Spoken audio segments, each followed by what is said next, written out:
Assalamualaikum warahmatullahi wabarakatuh. Kembali lagi di mata kuliah perancangan geometrik jalan raya. Di pertemuan keempat ini kita akan membahas mengenai alinyemen horizontal. Nah, di alinyemen horizontal ini ada 5 pokok bahasan yang akan kita bahas. Yang pertama itu mengenai dari pengertian dari alinyemen horizontal itu sendiri. Yang kedua adalah gaya sentrifugal. Yang ketiga yaitu super elevasi. Yang keempat adalah lengkung peralihan. Dan yang terakhir adalah tipe atau bentuk dari lengkung horizontal.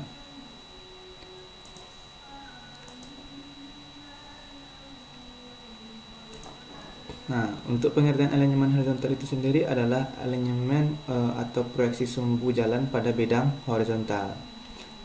Nah, ada juga yang mengatakan alinyemen horizontal itu adalah dikenal dengan situasi jalan atau dikenal dengan trase jalan atau potongan dari atau penampang dari sebuah bidang jalan.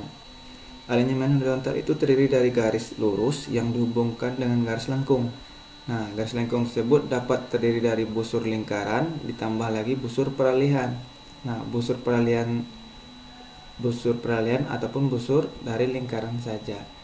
Nah, seperti yang terlihat di gambar ini, ada yang trek lurusnya, ada yang peralihan, ada yang lengkung atau tikungan, habis itu peralihan lurus lagi. Nah, kurang lebih pengertian dari alinyemen horizontal itu ya dikenal dengan istilah trase jalan. Lalu kalau kita lihat proses terjadinya sebuah desain jalan itu untuk alinyemen horizontal. Nah, pertama kali sebelum adanya bentuk visual jalan itu sendiri, yang pertama sekali adalah adanya titik-titik pengukuran dari surveyor. Nah, sesuai dengan trase yang sudah ditentukan. Nah, titik-titik ini biasanya diambil di lapangan berdasarkan titik yang sudah ditentukan. Nah, titik katakanlah satu titik, ke titik kedua, ketiga, keempat, kelima, keenam. Nah, lalu titik ini akan dihubungkan dengan sebuah garis. Nah, kurang lebih bentuknya seperti ini. Yang merah itu adalah titik-titik utamanya, sedangkan yang berwarna biru itu adalah titik-titik pendukung. Nah, ini perencanaan sebuah jalan arteri di daerah pegunungan yang melintasi sebuah aliran sungai. Arti ini area perbukitan di sebelah kiri, jurang, dan perbukitan lagi, karena ini akan dihubungkan dengan sebuah jembatan. Nah, dari titik-titik yang dihubungkan oleh garis lurus ini nanti akan dihaluskan lagi, akan didesain sebuah tikungan dalam kondisi alinyemen horizontal. Nah, lalu pada saat titik-titik itu sudah dihaluskan lagi yang sesuai dengan desain rencana jalan dengan kecepatan rencana yang sudah ditentukan, maka titik-titik yang patah-patah tadi akan dihaluskan sesuai dengan kondisi kecepatan rencana. Nah, begitu juga dengan kondisi topografi jalan juga mengikuti kondisi perencanaan di jalannya itu sendiri. Nah, di sini terlihat jalan yang garis yang patah-patah tadi akan terlihat lebih halus, karena pada saat perencanaan sebuah jalan itu akan ada yang namanya trek lurus dan ada trek peralihan dan ada tikungan. Nah, seperti yang terlihat di sini, ini adalah trek lurusnya masuk ke buah lengkung peralihan, tikungan, peralihan, lalu ketemu jembatan, lalu ketemu tikungan lagi. Nah, di sini mulai terlihat lebih smooth. Nah, kalau kita lihat secara keseluruhan desain dari sebuah jalan ini kondisi di mana jalan yang sudah dilengkapi dengan data-data elevasi, as jalan, sampai dengan topografi yang ada di sekitaran kondisi perencanaan jalannya itu sendiri. Nah, ini adalah kondisi akhir atau kondisi final dari desain sebuah jalan yang berada di daerah pegunungan yang menghubungkan dari perbukitan ini melintasi sebuah jurang dan akan ketemu lagi di perbukitan yang di sebelah kanan. Nah, untuk bagian alinyemen horizontal itu sendiri terdiri dari pertama itu bagian lurus. Nah, pada tabel 2.15, nah panjang bagian lurus maksimum ini bergantung kepada dari fungsi jalan itu sendiri, ada fungsinya sebagai jalan arteri atau sebagai jalan kolektor. Nah, pada panjang bagian lurus maksimum ini juga dipengaruhi oleh kondisi medan jalan. Ada datar, perbukitan, dan pegunungan. Katakanlah kita ambil jalannya arteri. Kalau misalkan kita mendesain jalan pada daerah perbukitan, nah di sini bisa kita lihat untuk bagian lurusnya panjang maksimumnya itu sekitar 2.500 meter. Nah, sama halnya dengan desain sebuah jalan yang saya perlihatkan tadi, yang di sebelah sini. Yang tadi garisnya terlihat patah-patah. Nah, karena ada kebutuhan bagian lurus jalan, maka desain yang garis lurus patah-patah yang menghubungkan dua titik tadi akan terlihat lebih smooth karena untuk memenuhi kondisi dari panjang bagian lurus maksimum pada sebuah badan jalan. Nah, untuk tabel 18 itu adalah panjang bagian lurus maksimum yang dipengaruhi dengan kecepatan rencana dalam satuan kilometer per jam. Nah, di sini ada bagian perhitungan dan ada bagian pembulatan. Nah, kecepatan rencana ini juga sudah ditentukan berdasarkan dari fungsi jalan. Nah, katakanlah kecepatan rencana ini desain untuk jalan arteri itu dengan kecepatan rencana 80 km per jam. Nah, berdasarkan hasil perhitungan, dia membutuhkan trek lurus itu sepanjang 3.333,3. Nah, nanti dibulatkan menjadi 3.350 meter. Berarti ini area terpanjang yang dibutuhkan untuk trek dengan kecepatan 80 km per jam. Nah, sama halnya seperti ini adalah jalan arteri dengan desain rencana 80 km per jam. Nah, karena desain di daerah perbukitan itu sangat banyak melakukan pekerjaan cut dan fill, maka tentunya perlu mempertimbangkan kondisi geometrik jalan yang akan dihasilkan. Terus, nah untuk yang kedua kita akan melihat mengenai gaya sentrifugal. Apa itu gaya sentrifugal? Nah, apabila suatu kendaraan bergerak dengan kecepatan tetap, katakanlah V, nah pada bidang datar ataupun miring dengan lintasan yang berbentuk suatu lengkung seperti lingkaran, maka pada kendaraan tersebut bekerjalah gaya kecepatan atau V dan gaya sentrifugal atau F. Nah, gaya sentrifugal itu mendorong kendaraan secara radial keluar dari lajur jalannya atau berarah tegak lurus terhadap gaya kecepatan atau nilai V. Nah, seperti yang terlihat di sini, ini adalah sebuah kendaraan yang melintas pada sebuah tikungan. Efek yang terjadi pada saat menempuh tikungan itu adalah adanya gaya lempar yang terjadi pada si pengemudi atau si penumpang dari kendaraan ini, atau gaya yang mempengaruhi itu koefisien gesek antara ban dan permukaan aspal. Nah, pada saat dia bermanuver di tikungan, dia akan tergelincir keluar dari titik tikungannya itu sendiri. Nah, pada dasarnya gaya sentrifugal ini akan menimbulkan rasa tidak nyaman pada sisi pengemudi. Nah, di gaya sentrifugal ini kita akan mendesain tikungan agar gaya sentrifugal ini dapat diminimalisir dengan perencanaan alignment horizontalnya, terutama untuk tiga tipe jenis tikungan yang akan kita pelajari nanti. Nah, gaya yang dapat mengimbangi gaya sentrifugal tersebut dapat berasal dari dua buah poin. Poin yang pertama yaitu gaya gesekan melintang antara ban kendaraan dengan permukaan jalan.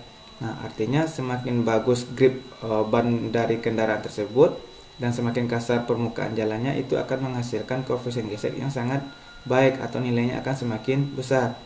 Kedua, semakin besar jari-jari pada sebuah tikungan ini juga akan memperbaiki koefisien gesek kendaraan itu sendiri, atau semakin kecil jari-jarinya maka akan menghasilkan koefisien gesek yang. Lalu untuk poin yang kedua adalah komponen berat kendaraan akibat kemiringan melintang jalan.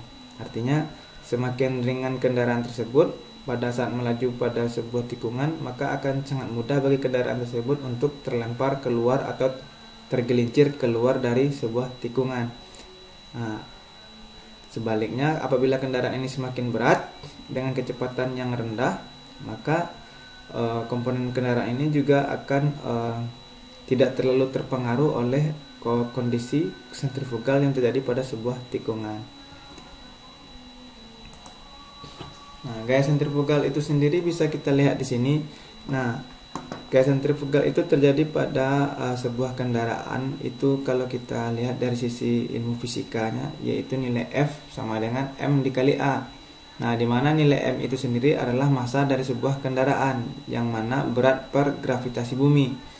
Nah, sedangkan yang nilai A ini adalah percepatan dari sentrifugal. Nah, di dalamnya ada kecepatan kuadrat per jari-jari lengkung pada lintasan. Nah, seperti yang kita lihat di sini, ini ada jari-jari dan di sini ada kecepatan. Nah, yang akan mempengaruhinya itu adalah gaya berat dari kendaraan itu sendiri atau massa. Nah, di sini dengan kondisi yang ada seperti ini, maka nanti kita akan bisa menggunakan rumus dengan besarnya gaya sentrifugal. Maka besarnya gaya sentrifugal dapat dituliskan dengan rumus F sama dengan berat kendaraan dikali dengan kecepatan rencana kuadrat dibagi dengan gravitasi dikali dengan jari-jari lingkaran atau jari-jari dari tikungan. Nah, itu untuk rumus gaya sentrifugal.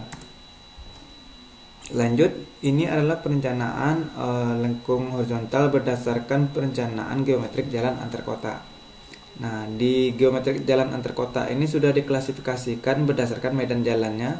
Yang pertama ada datar, perbukitan, dan pegunungan. Begitu juga dengan notasinya ada D, B, dan G. Nah, jenis medan ini akan mempengaruhi kondisi kemiringan dari medan jalan itu sendiri. Nah, untuk jenis medan datar itu kemiringan medannya kecil dari 3. Yang perbukitan nilainya 3 sampai dengan 25%. Sedangkan yang di area pegunungan itu nilainya besar dari 25%. Itu dari sisi klasifikasi menurut medan jalan. Nah, di tabel 2.6 ini, lengkung horizontal juga dipengaruhi oleh kecepatan rencana atau nilai FR. Nah, ini disesuaikan dengan klasifikasi fungsi dan klasifikasi medan jalan. Nah, dari sisi fungsi itu ada arteri, kolektor, dan lokal. Sedangkan untuk kecepatan rencananya sendiri itu terdiri dari kondisi medan datar, bukit, dan pegunungan. Nah, katakanlah kita di sini akan mendesain sebuah jalan arteri untuk daerah pegunungan, ya untuk kecepatan rencananya berada di antara 40 sampai dengan 70 km per jam. Nah, kalau misalkan kita mendesain jalan arteri itu di daerah perbukitan, itu kecepatan rencananya bisa lebih baik lagi antara 60 sampai dengan 80 km per jam. Artinya semakin datar wilayah tersebut, kondisi topografi daerah tersebut, maka pendesainan jalan untuk kecepatan rencananya itu bisa akan semakin lebih baik lagi atau nilainya akan semakin lebih besar. Nah, atau kita akan mendesain jalan kolektor. Nah, kecepatan rencana jalan kolektor tentu lebih rendah daripada arteri karena sifatnya yang menghubungkan, kalau katakan contohnya, yaitu menghubungkan jalan antar kabupaten. Nah, tapi pada prinsipnya sama. Kalau untuk daerah datar itu kecepatannya cenderung lebih tinggi dibanding kecepatan di daerah pegunungan. Nah, itu kalau kita lihat kecepatan rencana sesuai dengan klasifikasi fungsi dan klasifikasi medan jalan.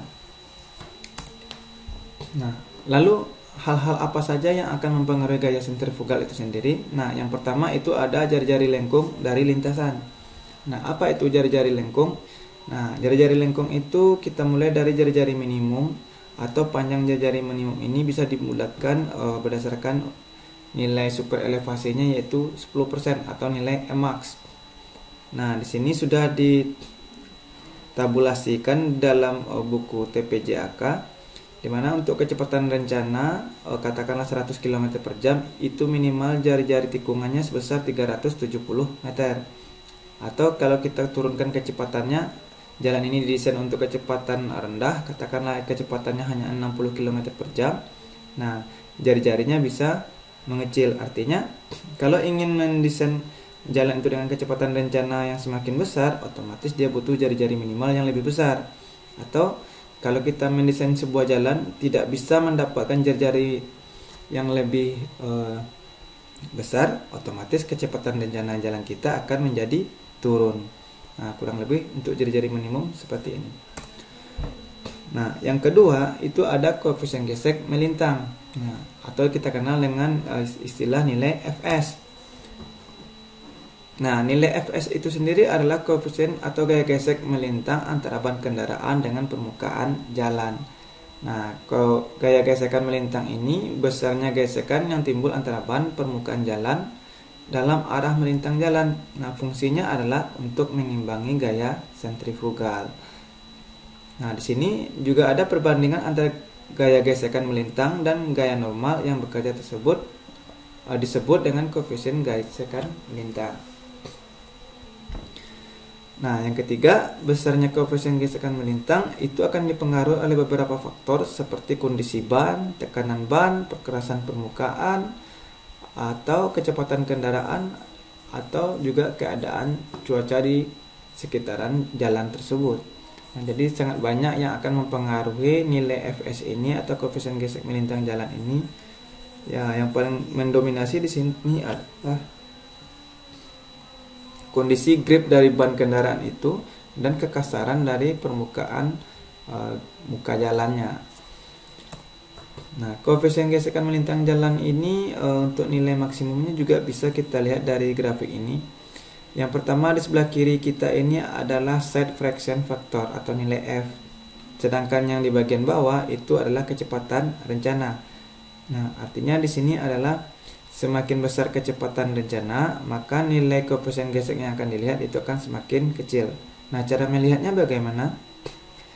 Nah, katakanlah kita akan mendesain jalan dengan kecepatan 80 km per jam. Kita tinggal tarik garis lurus ke atas yang bersinggungan dengan garis hitam yang tebal. Nah, nanti kita akan tarik ke kiri. Nah, di sini akan terlihat nilai set fraction faktornya. Nah, untuk 80 km per jam itu nilainya kurang lebih sekitar 0,14. Sebetulnya untuk koefisien gesek melintang ini ada beberapa grafik yang bisa kita pakai kalau kita bisa menggunakan HRB 1940. Grafiknya ada di garis yang putus-putus ini. Sedangkan yang Mayer itu adalah yang hitam melengkung terluar. Sedangkan yang HRB 1936 Bernet ini garisnya yang cenderung paling terluar seperti ini dan rata. Nah, tapi kalau untuk yang biasanya orang akan lebih cenderung menggunakan garis yang hitam tebal ini atau dikenal dengan HRB 1940, Stoneck dan Noble.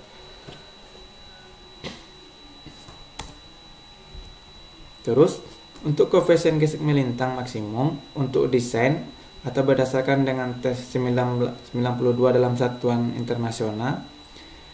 Nah, kita juga bisa menghitung berdasarkan singgungan garis dari kecepatan rencana, nanti akan didapat koefisien gesek melintang. Atau kita juga bisa menggunakan persamaan. Nah, di mana persamaan itu terbagi atas dua. Yang pertama yaitu kecepatan rencana yang kecil dari 80 km per jam.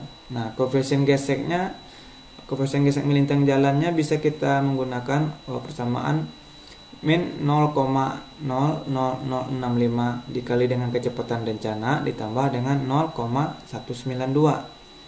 Nah, atau untuk yang versi kedua, untuk versi kecepatan rencananya antara 80 sampai dengan 112 km per jam. Nah, ini kita bisa menggunakan nilai F sebesar min 0,00125 dikali dengan kecepatan rencana ditambah dengan nilai 0,24. Nah, di sini juga terlihat untuk kecepatannya yang rendah itu cenderung nilainya akan semakin besar. Nah, patahan itu terjadi pada saat kecepatan tinggi. Nah, kecepatan tinggi itu di mana 80 sampai dengan seterusnya. Nah, dari grafik ini terlihat kalau untuk kecepatan rendah itu koefisien geseknya akan terlihat besar, sedangkan untuk kecepatan tinggi itu akan cenderung lebih kecil karena kondisi grafik singgungannya ini terlihat lebih menukik tajam ke bawah. Begitu juga dengan persamaan. Kalau untuk yang kecepatan tinggi nilai pengalinya itu lebih besar. Lalu kalau kita sudah ketahui jari-jari lengkung lintasan, koefisien gesek melintang, lalu kita akan bahas mengenai super elevasi yang kita kenal dengan nilai E. Nah, komponen berat akibat kemiringan melintang permukaan pada lengkung horizontal itu dikenal dengan istilah superelevasi. Nah, komponen berat kendaraan ini fungsinya adalah untuk mengimbangi gaya sentrifugal atau gaya lempar yang diperoleh dengan membuat kemiringan melintang jalan. Nah, kemiringan melintang jalan pada lengkung horizontal ini bertujuan untuk memperoleh komponen berat dari sebuah kendaraan untuk mengimbangi gaya sentrifugal. Ini biasanya disebut dengan superelevasi. Artinya semakin besar superelevasinya, maka semakin besar pula komponen berat kendaraan yang akan diperoleh. Nah, seperti yang kita lihat di gambar ini, kenapa jalan itu dibikin meliuk-meliuk. Kalau dia belok ke kiri, dia meliuknya sebelah kiri, habis itu dia meliuk ke kanan, dia akan meliuk juga. Ya, kurang lebih seperti ini. Kenapa? Agar pada saat kendaraan berada di area tikungan ini, gaya sentrifugal yang bekerja itu dapat diredam dengan kondisi jalan yang dimiringkan agar menambah koefisien geseknya, agar beban kendaraan itu akan terasa lebih berat dan akan mengurangi dampak dari gaya lempar dari kendaraan itu sendiri pada saat dia menempuh tikungan. Nah, untuk rumus umum lengkung horizontal sendiri, karena nilai elevasi itu kecil, maka dapat kita abaikan. Dengan demikian, rumus umum untuk lengkung horizontal itu bisa kita gunakan E ditambah F, di mana E ditambah F itu superelevasi ditambah koefisien gesek sama dengan kecepatan rencana kuadrat dibagi dengan gravitasi dikali dengan jari-jari. Jika nilai kecepatan rencana dinyatakan dalam satuan km per jam dengan gravitasi 9,81 meter per detik kuadrat dan jari-jari dalam 1 meter, maka akan diperoleh nilai V kecepatan rencana kuadrat per 127 dikali dengan jari-jari tikungan. Nah, nanti persamaan ini akan kita gunakan dalam perencanaan alinyemen horizontal. Lalu hubungan antara nilai E dan F ini untuk kecepatan rencana, radius lengkung dan derajat lengkung. Pertama, ada 2 poin yang akan kita lihat di sini. Yang pertama, ada untuk satu kecepatan rencana, hubungan antara E dan F itu adalah dari radius lengkung berupa garis lurus. Nah, ini kecepatannya berupa garis lurus. Kedua, garis putus-putus yang berada di bagian atas itu menunjukkan batasan untuk sebuah superelevasi maksimum. Artinya, tidak terdapat lagi lengkung horizontal dengan radius yang lebih kecil dari batasan tersebut. Nah, di sini ada 2. Ini Emax yang Emax 0,08 dan ini ada Emax 0,10. Jadi, dalam kondisi jalan itu menikung, itu nilai Emax-nya yang standarnya itu adalah 0,08. Tapi pada saat kecepatannya tinggi, nah Emax itu bisa berubah, terbesarnya adalah 0,1 atau 0,10. Apakah tidak boleh membuat tikungan jalan lebih besar tikungannya atau nilai superelevasinya lebih dari 0,1? Biasanya yang membuat jalan yang kondisinya superelevasinya melebihi 1 itu adalah sirkuit. Tapi kalau untuk jalan umum, semuanya disesuaikan dengan kendaraan rencana. Artinya jalan itu didesain untuk semua jenis kendaraan. Jadi ada kondisi tertentu yang dimana kendaraan itu tidak bisa terlalu miring. Katakanlah sebuah truk dengan kondisi badan truknya itu panjang, besar dan tinggi. Dalam kondisi dia bermuatan, dia tidak bisa berada pada area yang terlalu miring. Itu akan bisa mengakibatkan terbaliknya sebuah kendaraan. Makanya untuk superelevasi maksimal itu nilainya dibatasi di antara 0,08 sampai dengan 0,1. Intinya, semakin besar kecepatan rencana, maka superelevasi maksimumnya juga akan semakin besar. Nah, itu mengenai dari superelevasi kecepatan rencana dan superelevasi maksimumnya. Nah, kalau kita lihat lagi di bagian bawahnya, semakin rendah kecepatan rencananya, maka akan semakin besar sudut lengkung atau derajat lengkung yang akan dihasilkan dari sebuah tikungan. Sebaliknya, jika kecepatannya semakin tinggi, maka derajat lengkung yang akan dihasilkan atau dibutuhkan itu akan semakin besar. Nah, kurang lebih seperti itu. Kita lihat pendistribusian nilai superelevasi dan koefisien gesek melintang. Nah, jika E ditambah F sama dengan 0, artinya jalan itu berada dalam kondisi lurus atau jari-jarinya tak terhingga. Nah, kalau E ditambah F dalam kondisi maksimum, itu artinya jalan pada lengkung dengan jari-jari minimum. Nah, yang ketiga, di antara kedua harga ekstrim itu, nilai super elevasi dan koefisien gesek itu terdistribusi menurut beberapa metode. Nah, di sini ada 5. Nilai R adalah jari-jari dalam satuan meter, sedangkan D adalah derajat lengkung. Nah, di sini ada kecepatan rencana untuk V 60 km per jam dengan super elevasi maksimumnya 10%. Kita contohkan di kecepatan rencana 143 km di jari-jari 143 meter dengan derajat lengkungnya itu 10.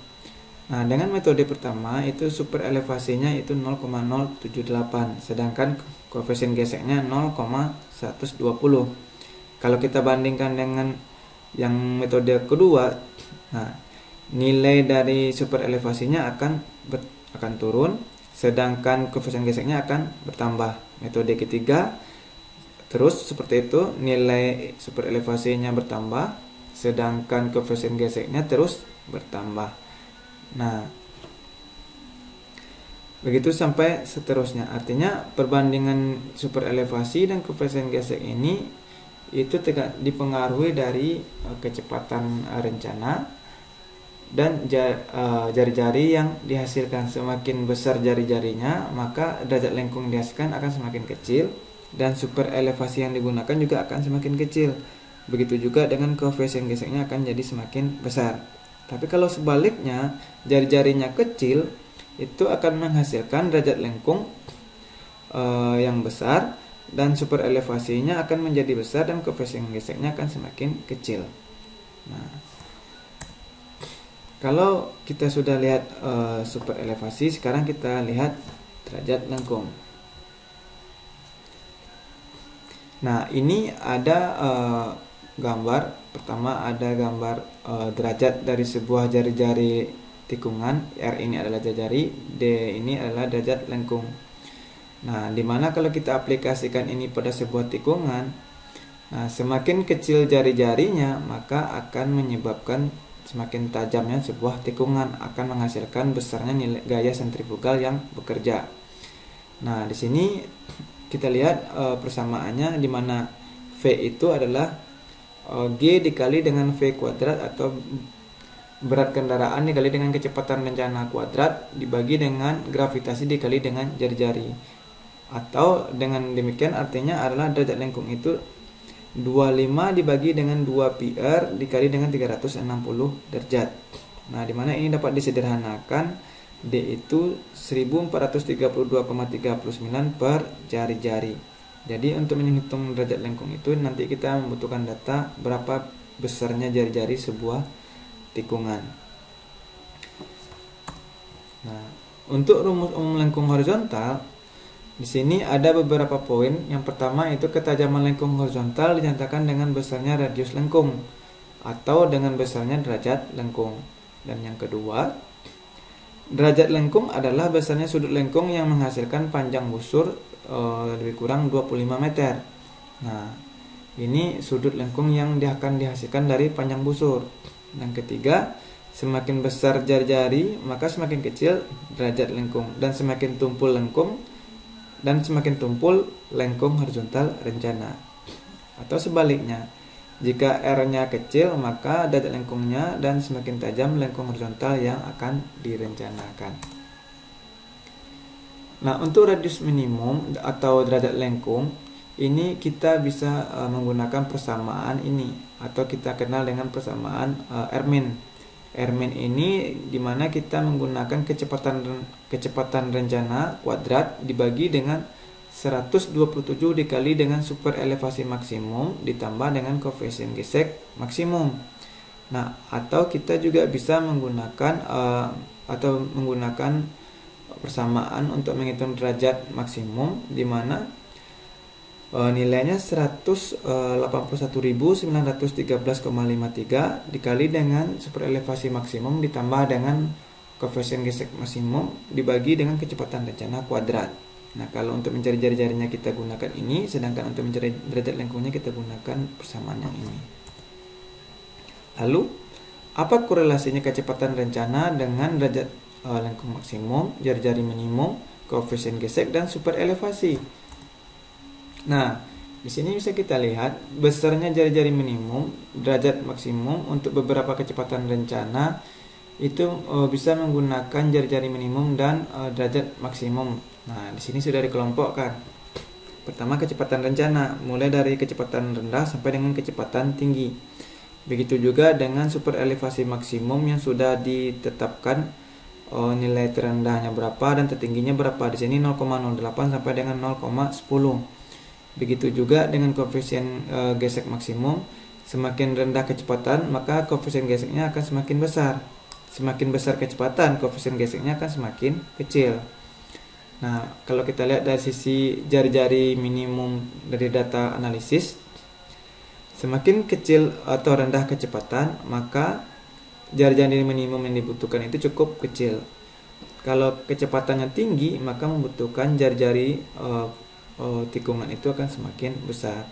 Begitu juga dengan R minimal dari desainnya. Ini kalau berdasarkan analisis, ini adalah untuk desain. Nah, biasanya nilai desain itu akan lebih besar ketimbang dari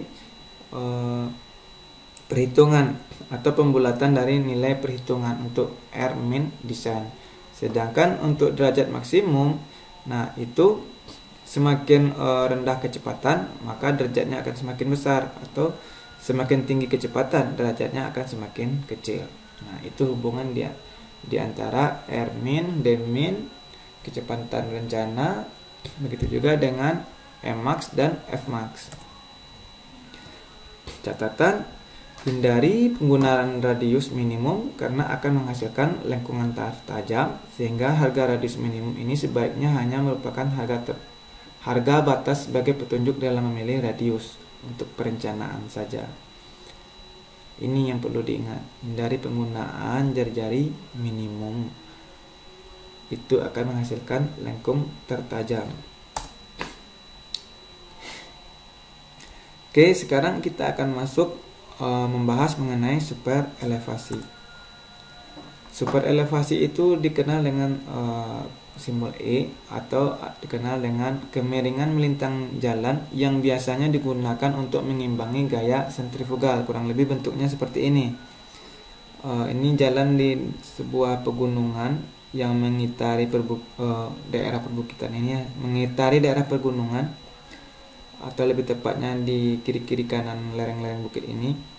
Nah, pada saat dia berbelok ke kiri, dia akan miring ke kiri. Pada saat dia berbelok ke kanan, dia akan miring ke kanan. Nah, seperti yang kita lihat, fungsinya adalah ya untuk mengimbangi gaya sentrifugal yang bekerja pada saat kendaraan melewati area tikungan ini.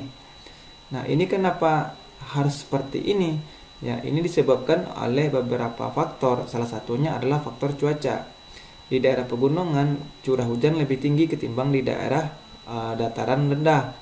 Begitu juga dengan kondisi jalan, karena dia berada di sekitaran perbukitan, bukit dan jurang, otomatis di sini jalannya lebih banyak meliuk-liuk. Makanya dia butuh super elevasi.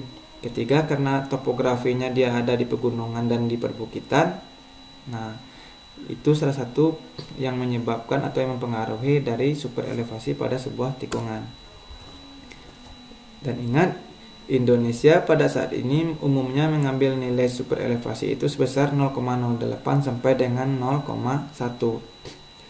Nah, untuk bina marga, untuk jalan luar kota menganjurkan super elevasi maksimum itu 10% atau 0,1. Sedangkan untuk kecepatan rencana yang besar dari 30 km per jam itu 8%. Sedangkan untuk kecepatan rencana 30 km per jam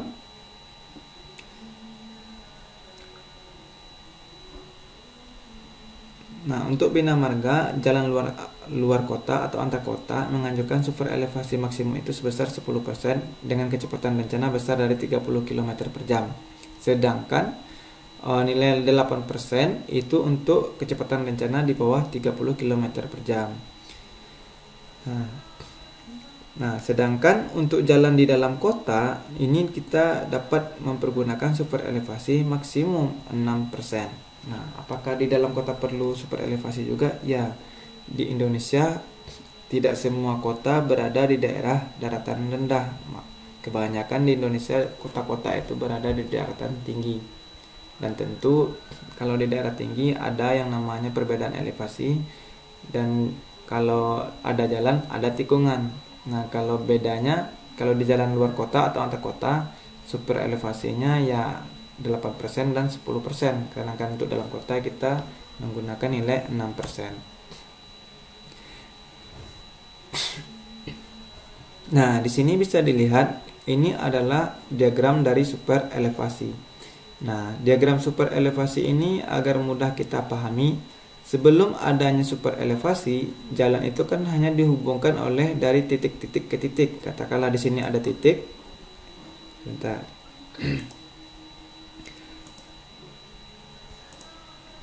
Nah, katakan di sini ada titik A menuju titik B. Nah, titik B, sedangkan di sini adalah titik C. Ini titik C. Nah, dari A ke B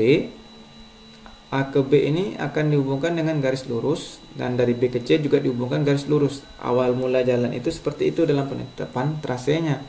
Nah, pada saat desainnya sudah dibikin, nah maka perlu pendetailan dari sebuah tikungannya itu sendiri. Nah, artinya dari A ke B ke C itu dikenal dengan garis atau titik PI di sini, atau point interest.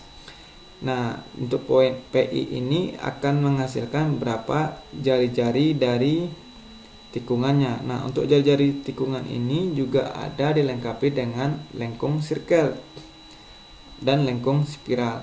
Nah, untuk lengkung circle dan lengkung spiral itu kita membutuhkan yang namanya peralihan kondisi normal kemiringan jalan pada saat dia memasuki lengkung spiral sampai dengan lengkung circle.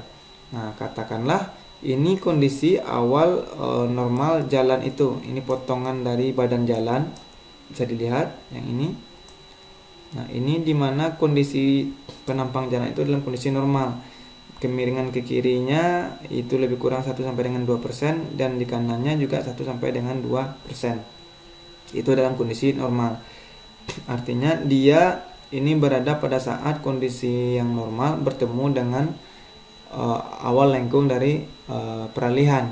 Nah, pada saat masuk lengkung peralihan, itu kemiringan jalan mulai berubah sepanjang apa? Sepanjang SLE ini menuju titik TS. Nah, peralihan itu yang berubah di sini adalah sisi dari kemiringan penampang jalannya.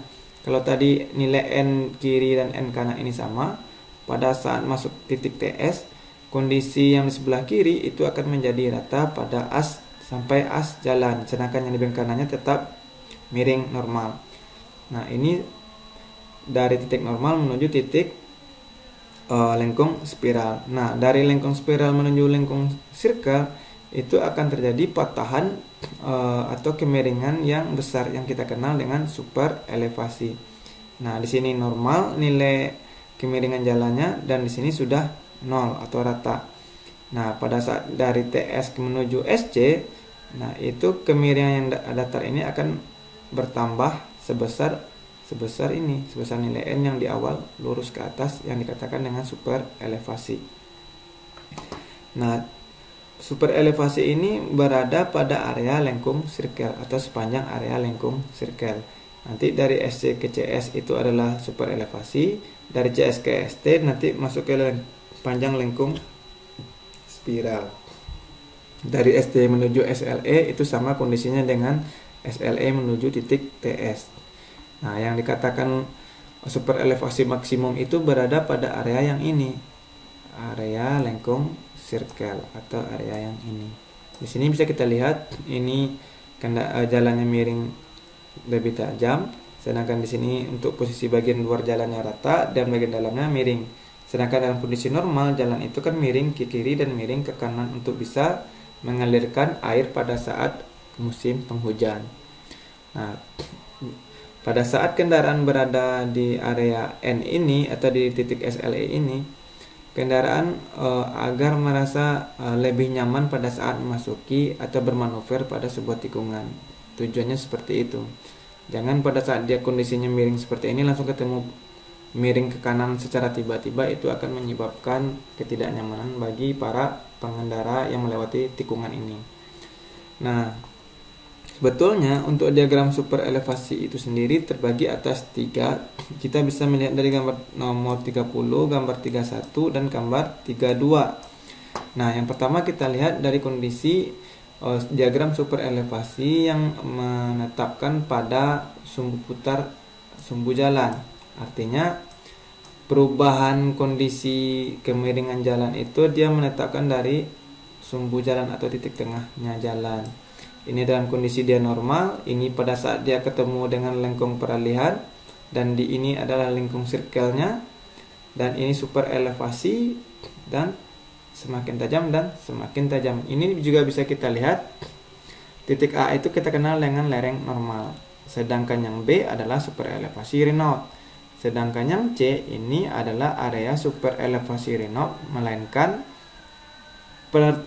penambahan ketajaman dari kemiringan. Sama halnya dengan dari B ke C itu mulai tajam, C ke D makin tajam, D ke E lebih tajam, dan ini adalah puncak dari super elevasi penuh. Nah, puncak super elevasi penuh ini dia juga punya panjangnya berapa? Sepanjang lengkung circle.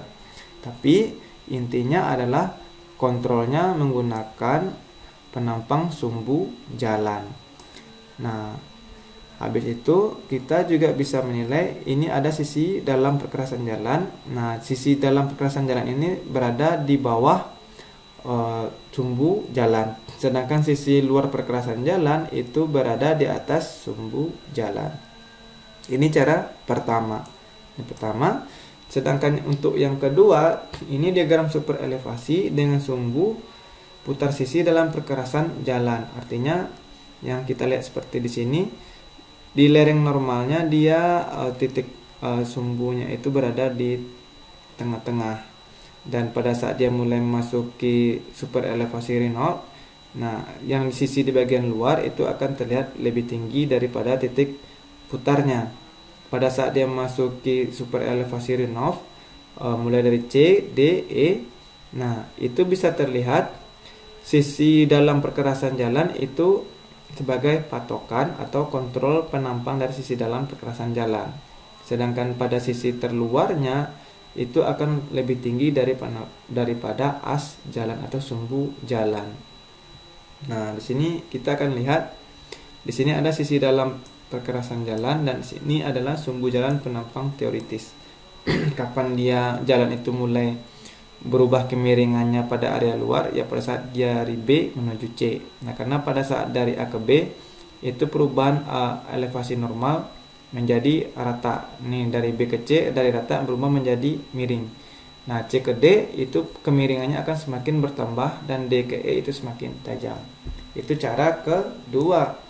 Sedangkan cara ketiga itu kita kenal dengan sumbu putar adalah sisi luar perkerasan jalan. Artinya, nah dari A ke B ini bisa kita lihat lereng normal ke lereng super elevasi Renault, yang menjadi patokannya itu sisi terluar dari bidang jalan. Jadi kondisi bagian dalam itu semakin tenggelam.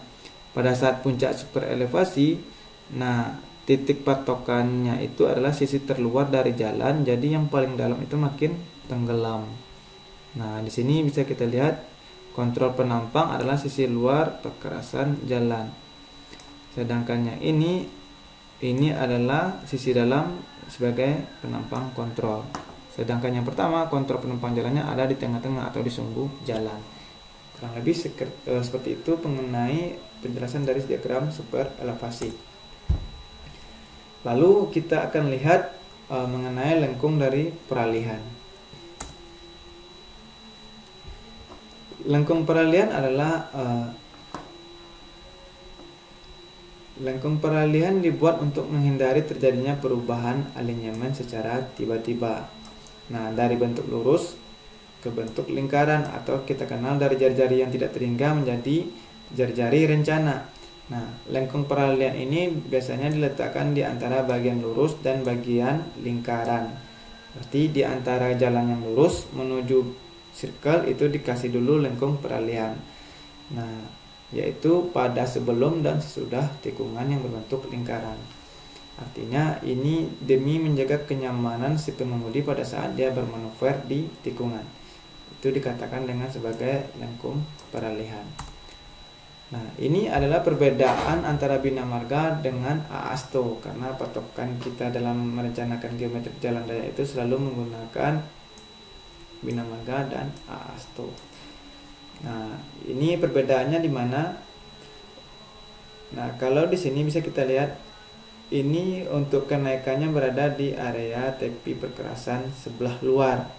Nah, ini perbedaan super elevasinya tadi dalam kondisi normal menjadi dari elevasi normal menjadi Emax. Titik tengahnya adalah sumbu jalan. Nah, ini H dan ini H1. Ini kita akan bandingkan. Ini yang di AASTO kondisinya kalau di bina marga ini kiri kanannya adalah normal. Kalau di AASTO itu di kirinya 0 sedangkan yang di kanannya normal. Jadi pada saat H1-nya ini sudah mencapai super elevasi maksimum, nah di sini akan terlihat kemiringan tajam. Nah, itu perbedaan yang pertama secara melintang. Kalau kita lihat dari sisi yang gambar yang ini, nah kalau untuk di bina marga itu penambahannya terlihat lebih panjang untuk lengkung spiralnya, sedangkan di AASTO untuk lengkung spiralnya itu akan terlihat lebih pendek. Artinya lengkung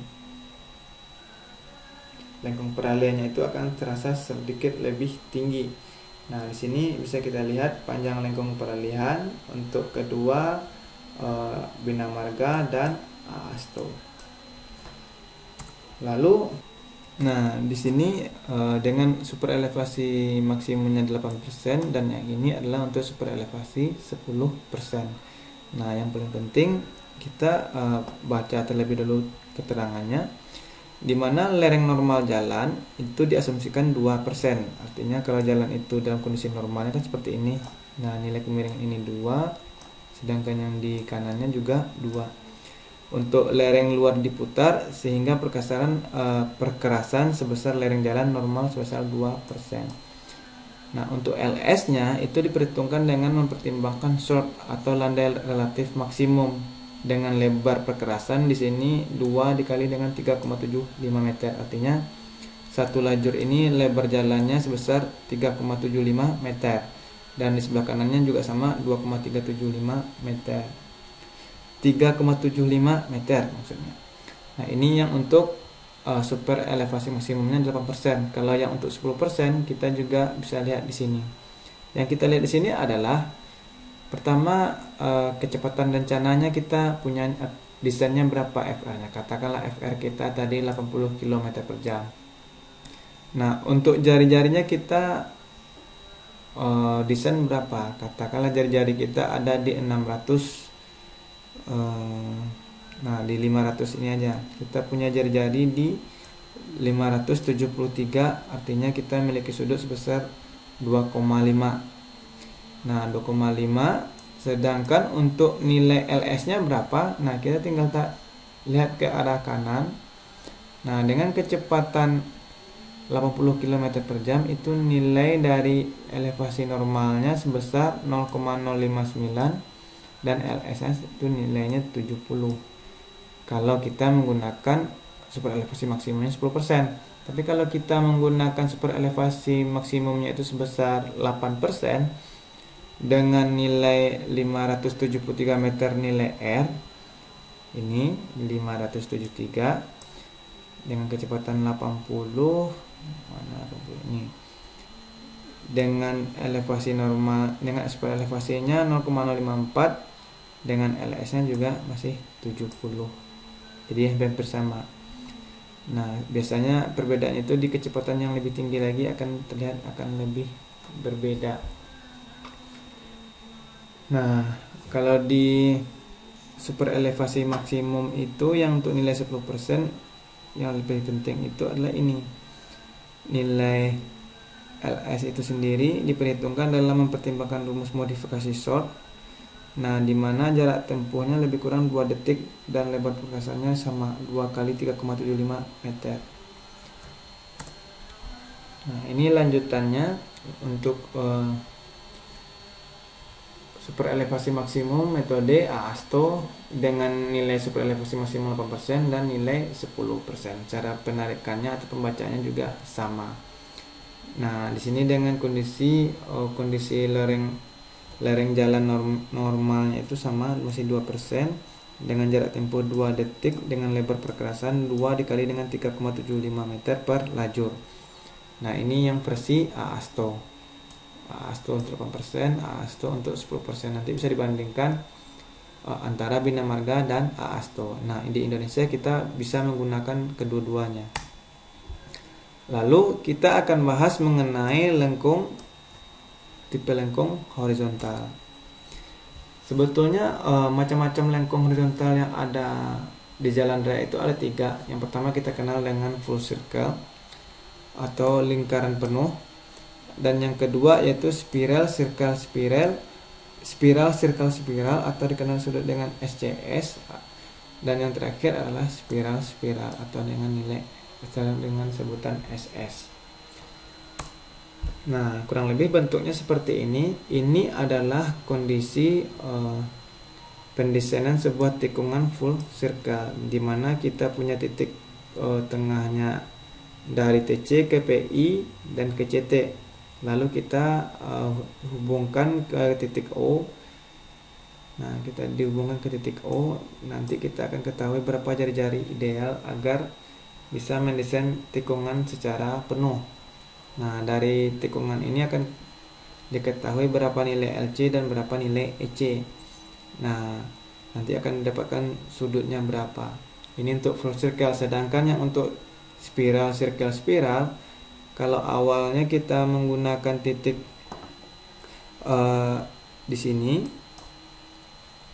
atau kita gunakan terlebih dahulu titik CS, jari-jarinya berapa, sudutnya yang akan dibentuk untuk SC ke CS itu berapa, dan nilai ES ke titik IP itu berapa, sedangkan panjang dari IP ke TS dan ST itu berapa, itu akan kita uraikan di sini. Karena pada saat menghitung yang kita dapatkan yang pertama kan adalah jari-jari rencana, nih nilai RC. Nah, agar dia ada nilai lengkung circle dan lengkung spiralnya, nah ini akan diurai dengan rumus-rumus nantinya. Ini mengenai spiral. Sedangkan spiral ini adalah pertemuan dua buah lengkung yang tidak ada patahan tajam. Artinya ini hanyalah dari TS menuju SL ke titik E ini atau ke SLS ini adalah lengkung spiral, dan disambut lagi dengan lengkung spiral dari SLS ke ST. Kita juga hitung nilai RC nya, artinya kita juga punya titik pusat untuk menghitung nilai jari-jari rencana. Tapi ini adalah lengkung spiral, artinya tidak ada yang patah di sini. Yang paling banyak ketemu di jalan raya itu adalah spiral, spiral, dan full circle. Full circle ini kita akan terasa berputar penuh pada saat menempuh tikungan. Nah, saya rasa cukup dulu sampai di sini mengenai materi alinyemen horizontal. Minggu depan kita akan lanjut membahas mengenai tipe lengkung dari 3 macam tipe tadi, mulai dari full circle, spiral, dan spiral. Nah, sampai jumpa minggu depan. Wassalamualaikum warahmatullahi wabarakatuh.